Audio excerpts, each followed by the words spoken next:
मेरे सहयोगी, ambassadors and high commissioners, Delhi के मान्य नागरिक, सांस्कृतिक क्षेत्र के प्रमुखगण व अन्य विशिष्ट अतिथिगण,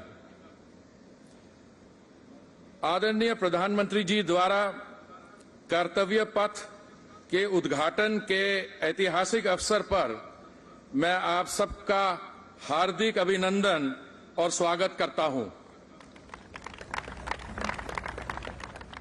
स्वतंत्रता प्राप्ति के बाद पहली बार माननीय प्रधानमंत्री श्री नरेंद्र मोदी जी की दूरदर्शिता, सशक्त नेतृत्व और दृढ़ संकल्प के परिणाम स्वरूप देश के सबसे बड़े ट्रांसफॉर्मेशनल प्रोजेक्ट का शुभारंभ किया जा रहा है।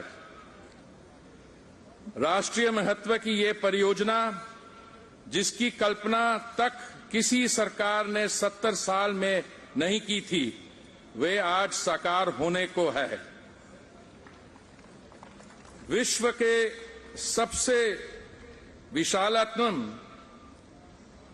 पुराने और जीवंत डेमोक्रेसी भारत के पूरे गवर्नेंस इंफ्रास्ट्रक्चर, एग्जीक्यूटिव और लेजिस्लेटिव, उसको 20वीं सदी और कॉलोनियल युग से निकालकर 21वीं सदी, जो भारत की सदी कही जा रही है, लाने का और सक्षम बनाने का ये प्रोजेक्ट है। इस महत्वाकांक्षी और अत्यंत आवश्यक प्रोजेक्ट के पहले चरण में कर्तव्य पथ का आज उद्घाटन किया जा रहा है।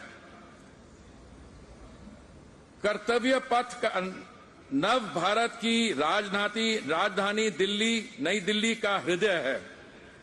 इसका विश्व स्तरीय रूप से सृजन करना हमारी आकांक्षा ही नहीं, हमारा कर्तव्य भी है। माननीय प्रधानमंत्री जी, आपने 15 अगस्त 2022 को लाल किला से देश को संबोधित करते हुए देशवासियों को 2047 तक पंचप्रण का आह्वान किया था।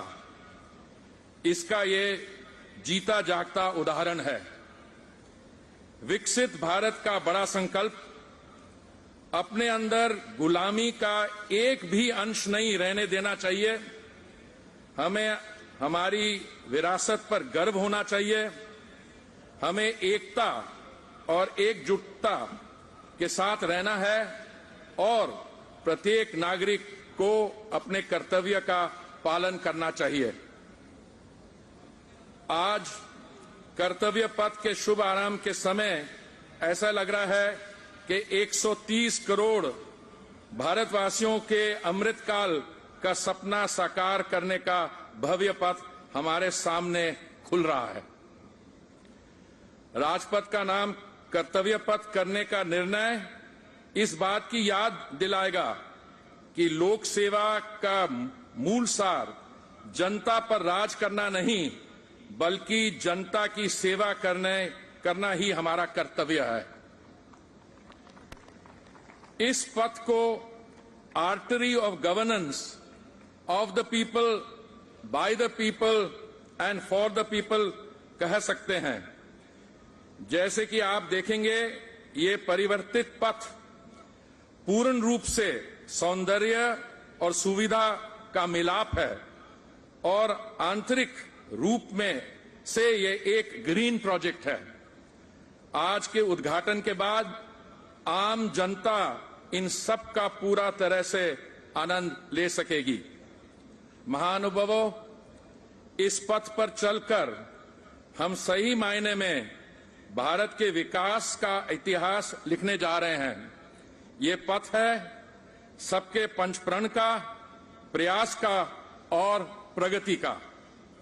इसी तरह आज नेताजी सुभाष चंद्र बोस की प्रतिमा का अनावरण इस बात का प्रतीक है कि हमारा देश इस महान सुपुत्र के बलिदान के लिए सदैव कृतज्ञ रहेगा और उनसे हमेशा देशभक्ति की प्रेरणा मिलती रहेगी। धन्यवाद।